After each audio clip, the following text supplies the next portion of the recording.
Jean-Dominique's world changed forever on a cold winter morning.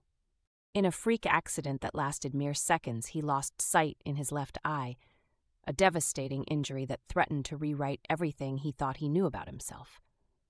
Fear crept in, demanding answers to whispered questions he didn't want to face.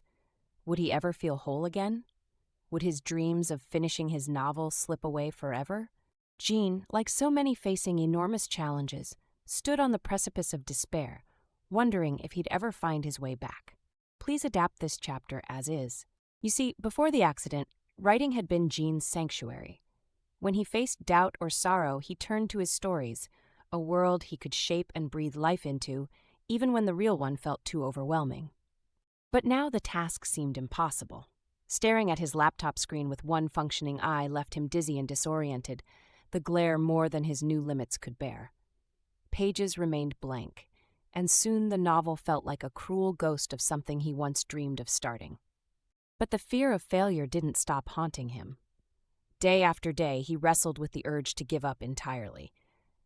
His eyesight wasn't what it used to be. His confidence had taken a brutal hit, and no matter what he told himself, he couldn't shake the voice in his head whispering, "This isn't something you can do anymore." Months passed in limbo, until one evening an unexpected shift occurred. Jean found himself at a bookstore, browsing titles with no particular purpose in mind. That was when he stumbled on a memoir by an author who had written their entire book without the use of their dominant hand.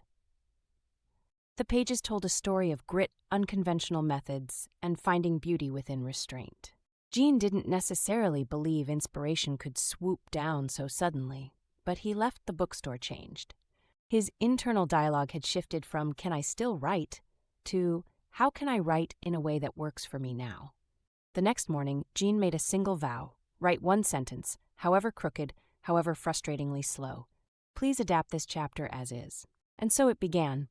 He adopted tools that supported his vision, lowering screen brightness and using audio dictation software to lessen his dependence on reading lines with his sole eye. When fatigue threatened to knock him off course, he rested without shame, reminding himself that conquering fear wasn't about erasing it, it was about learning to move forward despite it. As weeks turned into months, something extraordinary happened. Jean's novel grew. And though each chapter brought its unique trials, Jean discovered his creativity had taken on a fascinating new dimension. Losing sight in one eye taught him immeasurable patience. His narrative seemed sharper, his characters richer, and his words, once scattered and unsure, gained clarity born of immense focus. Somehow, the hardship had unlocked something deeper within him, a lens through which he saw storytelling in a new way. Please adapt this chapter as is.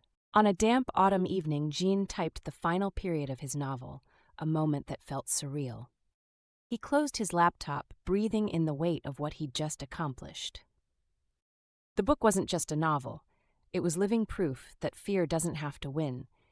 He had stared his limitations in the face and told them they couldn't keep him from something he loved. Jean-Dominique's story is a powerful reminder. Resilience is often hidden in those corners of ourselves we can't see until hardship forces us to look. His novel, penned under extraordinary circumstances, now stands as a testament to the indomitable human spirit, for all of us who at one point or another have doubted our ability to push forward. If Jean wrote a novel with one eye, maybe, just maybe, there's nothing stopping us from our own unwritten chapters.